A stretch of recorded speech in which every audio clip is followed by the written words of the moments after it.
Hi there, welcome to another session of high yield routines. This time we're focusing on the high yield routine of unit chats. My name is Janice Novikowski, and I am the district teacher consultant for mathematics and numeracy in the Richmond School District. So what is a unit chat? It often begins with the question, how many?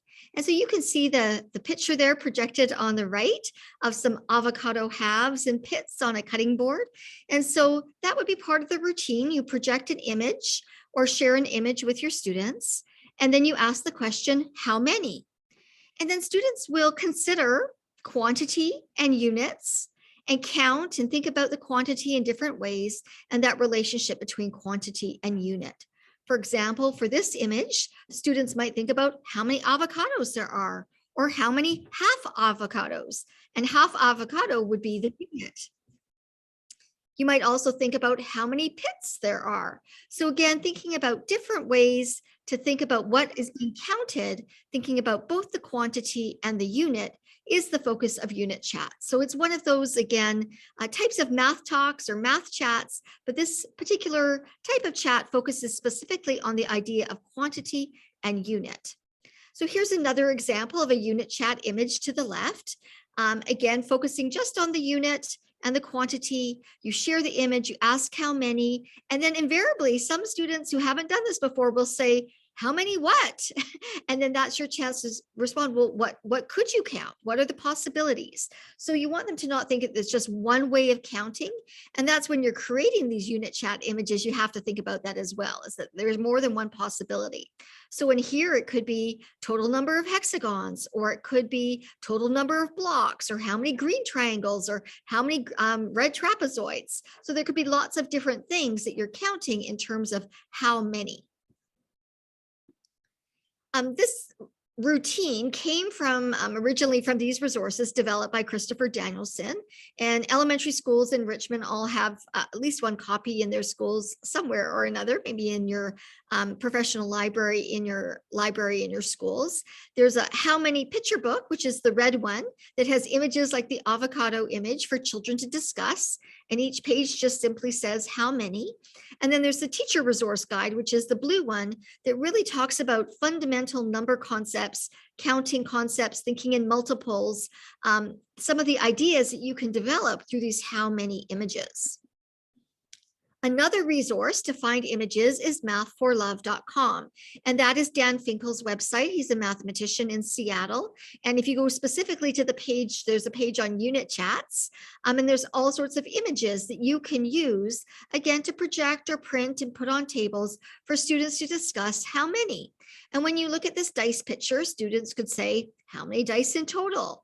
How many white dice? How many black dice? How many pips in total? And those are the little dots. How many white pips? How many black pips, etc. So that they're counting different things and thinking about what unit they're attaching to those quantities.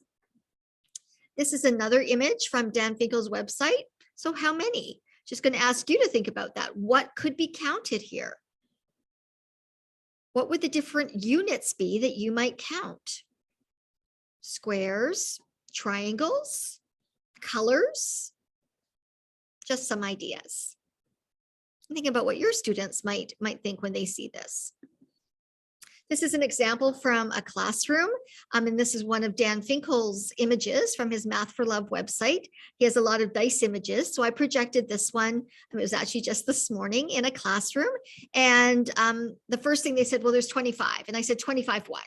And so that started the conversation, and they got their minds going in terms of, oh, well, what else could it be? So I put 25 dice, and then they had some other ideas, and then they hadn't.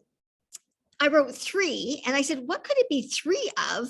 And they were really a little bit stumped by that. And I said, well, there's 3 different colors of dice. There's white dice and blue dice and yellow dice. And so again, that's another way you can extend this, is by thinking of a number yourself and then having the students try and think of what the unit is. We counted the total dots together. So we counted by multiples of 5 and then counted on the 1 extra 4 in the middle. But students started to notice lots of different things, and you can see all the different units and quantities there that they came up with on the right side. Another thing to do with students to extend the how many routine is to create their own how many books. And this was an example of a book that I did with a kindergarten class in the studio over at Grauer. And so I just put a big piece of black paper down on a table so that it would all the images would have the same background. And the students went around and found different items and brought them and took photographs with an iPad. And then we put it together in just in a little simple book that I had printed at London Drugs. But these are some of the inside images, and they kind of mirror the book from Christopher Danielson. So just an image on one side, and then the how many phrase on the other side. So maybe, just looking at those, what are the different things that could be counted in those different images? And then there was a teacher professional development event in 2018. It was a kindergarten through grade 2 teacher series. And teachers went back to their classrooms and took images and created images with their students. And then we compiled those into an ebook through Book Creator so that teachers all had access to all those images and could just project them in their classrooms. So again, another way that you could collect and do something collaborative with your students. And these are just some images from inside. Again, just a simple how many question. It could have been captioned at the bottom as well, that some of the teachers took with their students. And think about all the different things that you could count in that button picture there. And this one, there's the total number of glass tiles, different colors, how many orange, how many green, and then how many triangles or different orientations of shapes within that sort of pyramid do you see as well? So lots of different possibilities there. And then just curricular connections, you can see the competencies on the left, lots of visualizing, mental math strategies that are happening, and then communicating and explaining your thinking and your ideas. And then on the right, the number concepts and operations is what we really focus on with how many. It's about quantity. And again, it would depend on, the age and experience of your students, but anywhere from counting and one-to-one correspondence to skip counting by 2s or by 5s or by 10s, beginning to think about multiplication and division and thinking about arrays as a way to, count and group numbers. In grade 6, thinking about or fractions, ratios, percentages in terms of the total quantity and what percentage is red and what percentage has 3 holes if they're buttons or whatever it is. And then moving into grade 8, that idea of numerical proportional reasoning and parts and wholes and connecting proportions there as well, and quantifying that through the images. And then we have our unit chat posters available in English and en français, both on the district math blog and in the portal. And then if you share on social media, the hashtag is unit chat. And so you can also go on to Twitter, and if you put in unit chat, you will see lots of other images that teachers from across the world have shared that they've used with their students doing unit chats or how many conversations. All right, so how will you use this high yield instructional routine with your students?